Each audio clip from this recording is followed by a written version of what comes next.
Hello everybody, my name is ĐUN and I'm studying architecture design. In order to sharpen my skills and prepare for my future career, I've been attending English for construction class at Qbest. After the courses, I've learned not only general construction topics, but also about architecture design terms such as design drawing, design sketches, and type of material.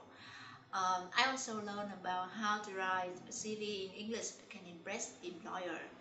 I still have one more course to go, but I feel very confident now. Hey, what's up? Xin chào anh em, tôi là ĐUN Anh, đồng sáng lập của chương trình Tiếng Anh Xây dựng Qbest. Và dưới sự dẫn dắt và cố vấn của một đội ngũ chuyên gia vô cùng dày dặn kinh nghiệm, tôi và đồng đội của mình đã cho ra lò một khóa học tiếng Anh giao tiếp cơ bản xây dựng online cho anh em. Khóa học này bao gồm 9 bài học về 9 nhân vật và 9 tình huống thực tế trong xây dựng. Anh em có thể ngay lập tức áp dụng vào công việc của mình. Ok. Thứ hai, anh em sẽ có một cái lộ trình chi tiết ngày qua ngày, từng ngày một. Thứ ba, anh em sẽ có đầy đủ file nghe, file PDF để có thể học tập bất cứ lúc nào, bất cứ nơi đâu. Và cuối cùng là một cái tài khoản học tập online cho anh em.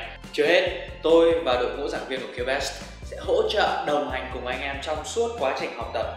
Và nếu sau quá trình học tập, theo chỉ dẫn, theo sự hỗ trợ của tôi và đội ngũ giảng viên của Qbest mà anh em cảm thấy mình không tiến bộ, hay không giao tiếp, không sử dụng, không nói trôi chảy được những cái bài học mình được học, thì tôi sẽ hoàn lại cho anh em 100% học phí. Ok, bây giờ là lúc anh em đưa ra quyết định cho mình. Hãy click vào nút đăng ký phía dưới và nhận ngay ưu đãi đặc biệt cho mình. Hẹn gặp anh em.